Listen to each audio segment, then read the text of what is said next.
Baik, sekarang kita akan berkenalan dengan sistem koordinat polar. Jadi, sistem koordinat polar ini dia memiliki dua parameter ya. Jadi, sebuah titik dalam sistem koordinat polar biasanya dinyatakan seperti ini ya, P dalam kurung R, theta.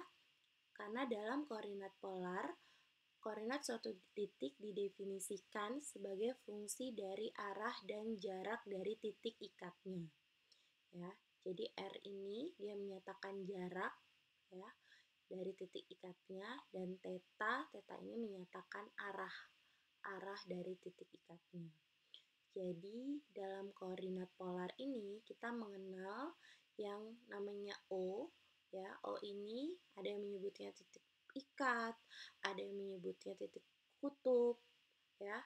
Jadi O ini merupakan titik pusat koordinat ya, dan ada garis OX ya. Garis OX ini adalah garis mendatar 180 derajat yang melalui O, yang biasanya dikenal sebagai sumbu aksis polar atau sumbu polar ya. Jadi titik pusat koordinat dan sumbu aksis polar ini yang akan kita gunakan untuk menyatakan R dan theta dari sebuah titik ya. Jadi titik P dapat ditentukan koordinatnya dalam sistem koordinat polar berdasarkan sudut vektor theta dan radius vektor R yang dihitung ya berdasarkan titik pusat koordinat dan juga sumbu aksis polarnya.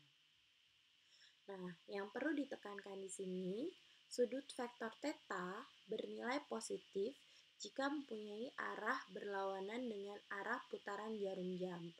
Jadi, kalau arahnya searah dengan putaran jarum jam, maka sudut vektor theta-nya bernilai negatif. Nah, ini adalah gambarnya. Misalkan di sini ada sebuah titik P ya.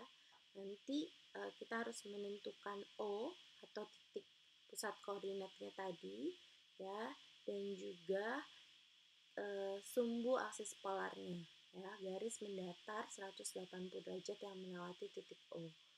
Nah, jadi titik O dan sumbu aksis polar ini kita gunakan untuk menyatakan titik P dalam koordinat polar ya.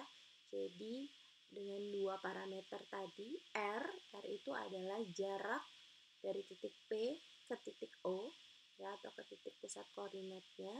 Kemudian theta itu adalah sudut yang terbentuk antara OP ya dengan sumbu aksis polarnya ya.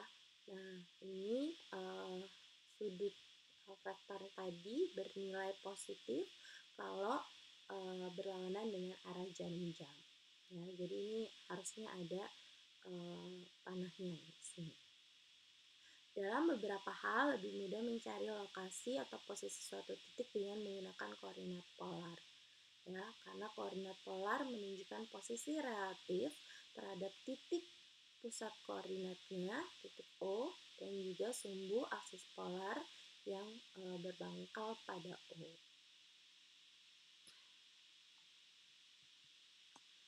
Nah, titik P dengan koordinat polar R, theta berarti dia berada di posisi theta derajat dari sumbu aksis polarnya. Ingat ya, theta diukur berlawanan arah dengan jarum jam dan berjarak sejauh R dari titik asal kutub O-nya. Ya. Nah, kemudian untuk R, kalau R-nya bernilai negatif atau kurang dari 0, maka P akan berada pada posisi yang berlawanan arah dengan yang seharusnya.